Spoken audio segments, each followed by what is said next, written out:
இந்த செய்தியை உங்களுக்காக வழங்குவது அருண் மசாலா. 1983 ஆண்டிலிருந்து தரத்துடன் தன்மை மாறாத அறுசுவை சமையலுக்கான அருண் மசாலா.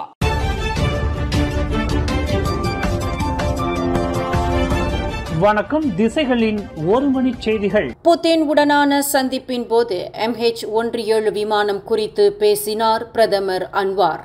கடந்த 2014 ஆண்டு யுக்ரைனில் மலேசியா ஏர்லைன்ஸ் MH17 விமானம் சுட்டு வீழ்த்தப்பட்ட சம்பவம் குறித்து ரஷ்ய அதிபர் விளாடிமிர் புதினுடனான சந்திப்பின் போது பிரதமர் அன்வார் இப்ராஹிம் பேசினார்.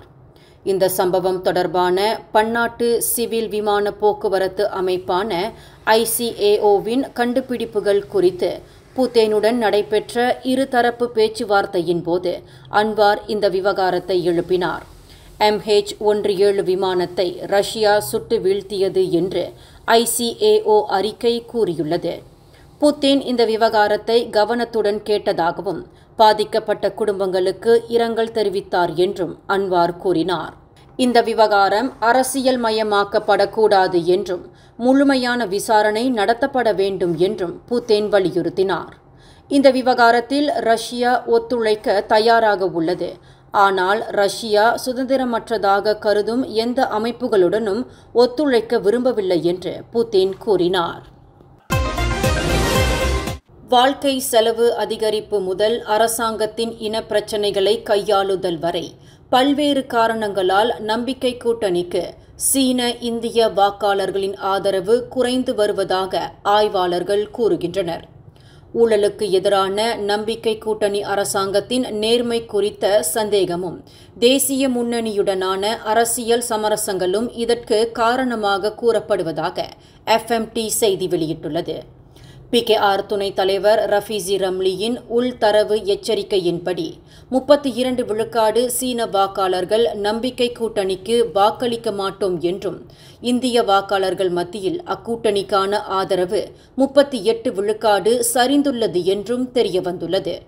வாழ்க்கை செலவு உயர்வும் பொருளாதார நிலைமை முன்பு இருந்ததைப் போலவே இருப்பதும் இச்சரிவுக்கு முக்கிய காரணம் என்று ஆய்வாளர்கள் கருதுகின்றனர்.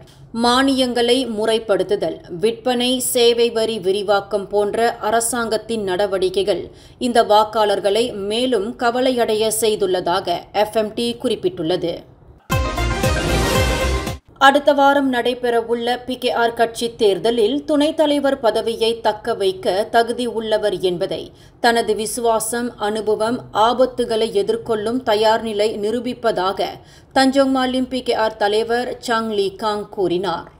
பல ஆண்டுகளாக தான் பல சோதனைகளை எதிர்கொண்டதாகவும் பல முறை கைது செய்யப்பட்டதாகவும் போராட்டங்களில் பங்கேற்றதற்காக 2 முறை குற்றம் சாட்டப்பட்டதாகவும் கட்சி மாற பணம் கொடுக்க முயன்றதாகவும் அறிவியல் தொழில்நுட்பம் புத்தாக்க அமைச்சருமான அவர் கூறினார். 2022 தான் வென்ற பதவியை 11 பேர் போட்டியிடும் போட்டியில் சாங் லீ காங் தக்க வைக்க உள்ளார். ஸ்லாங்கூர் முதல்வர் அமீருடின் ஷாரி, நெகிரி சம்பிலான் முதல்வர் அமீனுடின் ஹருன், இயற்கை வளங்கள் சுற்றுச்சூழல் நிலைத்தன்மை அமைச்சர் நிக் நஸ்மி நிக் அஹ்மத், தொழில் முனைவோர் கூட்டுறவு மேம்பாட்டு துணை அமைச்சர் ரமணன், சகமாட் நாடாளுமன்ற உறுப்பினர் R யுனேஸ்வரன், PKR கட்சியின் துணை செயலாளர் டாக்டர் N சத்யபிரகாஷ் ஆகியோரின் வேட்புமனு உட்பட மொத்தம் 11 முனை போட்டி நிலவ உள்ளது என்பது குறிப்பிடத்தக்கது. தலோக் இந்தானில் நிகழ்ந்த விபத்தில் சிக்கிய மத்திய கழக தடுப்பு படை வீரர்களில் 3 இன்னமும் கவலைக்கிடமான நிலையில் சுயநினைவின்றி உள்ளனர். ஹீலேர்பேரா காவல்துறை தலைவர் உதவி ஆணையர் டாக்டர் பக்ரி ஜைனால் அபிடின் கூறுகையில், 44 வயது காப்ரல் ஹஸ்லிசால் முகமது அலி, 50 வயது சாஜன் மஸ்லான் மாட், 39 வயது காப்ரல் முகமது இஸ்வான் இஷாக் ஆகியோர் தலுக் இந்தான் மருத்துவமனையின் தீவிர சிகிச்சை பிரிவில் சிகிச்சை பெற்று வருகின்றதாக தெரிவித்தார். விபத்தில் காயமடைந்த 4 வீரர்கள் சுயநினைவு பெற்று அதே மருத்துவமனையில் சிகிச்சை பெற்று வருகின்றதாகவும் அவர் கூறினார்.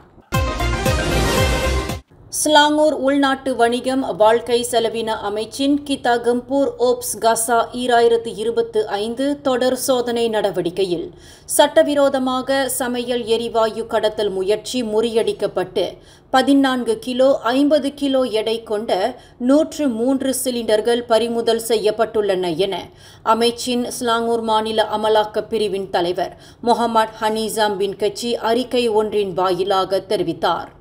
நேற்று கொலலாங்காட்டில் நடத்தப்பட்ட இச்சோதனையில் அந்த எரிவாயு சிலிண்டர்கள் இருந்த 1 டன் 3 டன் கொள்ளளவு கொண்ட 2 லாரிகள் தடுத்து வைக்கப்பட்டுள்ளன. இதன் மதிப்பு சுமார் 1 லட்சம் வெள்ளி ஆகும். இந்த சம்பவம் தொடர்பாக ஒரு மலேசியரும் 4 வெளிநாட்டினரும் கைது செய்யப்பட்டுள்ளனர். PKR கட்சியின் துணைத் தலைவர் பதவிக்கான போட்டியில் ரஃபீசி ரம்லியுடன் பகிரங்க விவாதத்தை விட கட்சி உறுப்பினர்களுடன் இணைந்து செயல்படுவதில் நூருல் ஈசா அன்வார் அதிக ஆர்வம் காட்டுகிறார். கட்சியில் பதற்றத்தை குறைப்பதிலும் பிரதிநிதிகளுடன் உரையாடுவதிலும் கவனம் செலுத்த வேண்டும் என்று அவர் கூறினார். கட்சியின் உள்பூசல்களை அதிகரிக்கும் செயல்களில் ஈடுபட அவர் விரும்பவில்லை.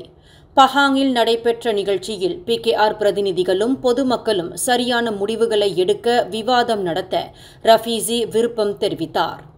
மே 23ஆம் தேதி நடைபெறவுள்ள PKR துணைத் தலைவர் பதவிக்கான போட்டியில் ரஃபீசி ரம்லியுடன் நூருல் ஈசா போட்டியிட உள்ளார்.